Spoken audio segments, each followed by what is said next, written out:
Saturday, August 19. I woke up in the dark to the sound of an explosion. I groped around for my regular glasses, unable to find them in this new bedroom upstairs in this new house. Then my glasses suddenly appeared on the nightstand, illuminated by a flash of lightning. I'd no sooner pulled them on when another explosion made the windows rattle and the walls shake. The lightning once again filled the room, painful and surprising, like the flash of a camera in my face. I waited for more explosions to follow, but none did, and I fell back asleep. I woke up again at 7, still wearing my glasses. I walked down the stairs, unbolted the front door, and stepped out into the morning air. It wasn't what I expected.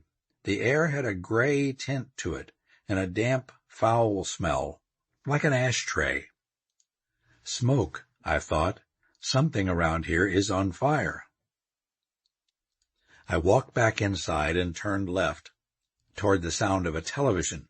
Mom was sitting on a stool at the high counter that separates the kitchen from the rest of the great room. "Mom, I think something's on fire around here." "What? Where?" "Step out front and take a look and smell the air." Mom slid off the stool and hurried out the front door. She made it exactly as far as I had when the smoke stopped her in her tracks. "Where's it coming from?" she cried, shuffling backward in her bedroom slippers. She stared at the top of the house, looking for flames. "I don't know. I'll check around back." I pulled my T-shirt up to cover my mouth and nose and ran off into the blowing gray smoke. I circled completely around our new house, but I couldn't see the source of the fire. Mom was on her way back inside. "I'm calling the fire department." "What about Dad and Eric? Should I wake them up?" "They're up already. They're up and out. They went to Gainesville to look at the football stadium." "Gainesville? That's where the University of Florida is, honey."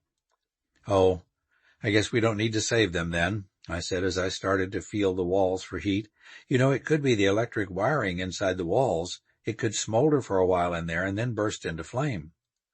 "It could?" Mom replied in horror. She snatched up the portable phone and dialed 911, talking as she followed my hand's progress along the wall of the great room. The builder of this development certainly should have known how to wire up. "Hello? Yes, I want the fire department." Mom felt the wall with her free hand. "Yes, there's a fire at—" "Oh, Paul, what's our address?" "Lake Windsor Downs." "What is it? Run outside and find the house number." I sprinted out, read the black numbers over the garage, sprinted back in and shouted, 1225. But Mom had already dug out a contract and was reading into the phone, 1225 Kensington Gardens Drive, Lake Windsor Downs. "What? Where is it?" "It's in Tangerine. It's just outside of Tangerine." Mom listened for another 10 seconds, turning red. Then at the end of her patience, she yelled into the phone, "What more do you need to know? It's the place with the smoke pouring out of it. Get somebody out here."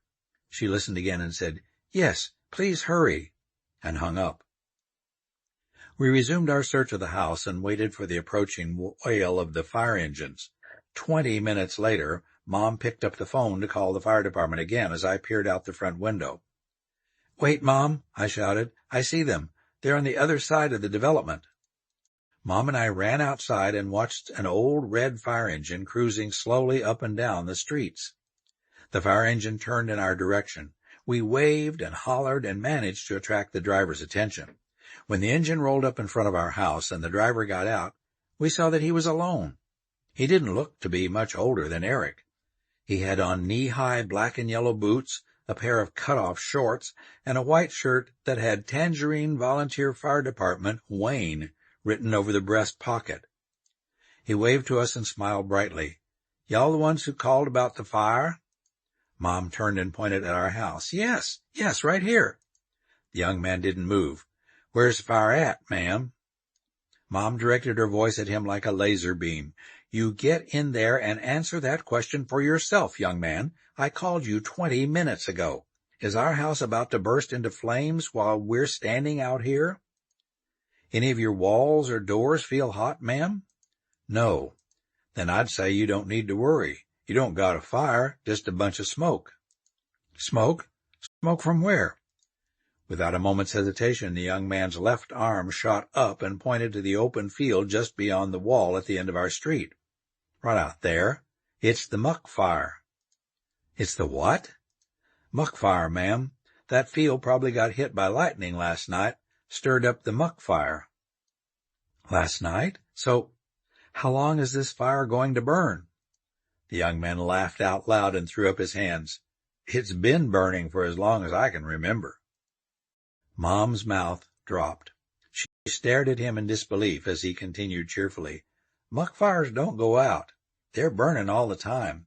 Burning right there under the ground all the time. Sometimes the rain'll damp them down, but they're still smoldering.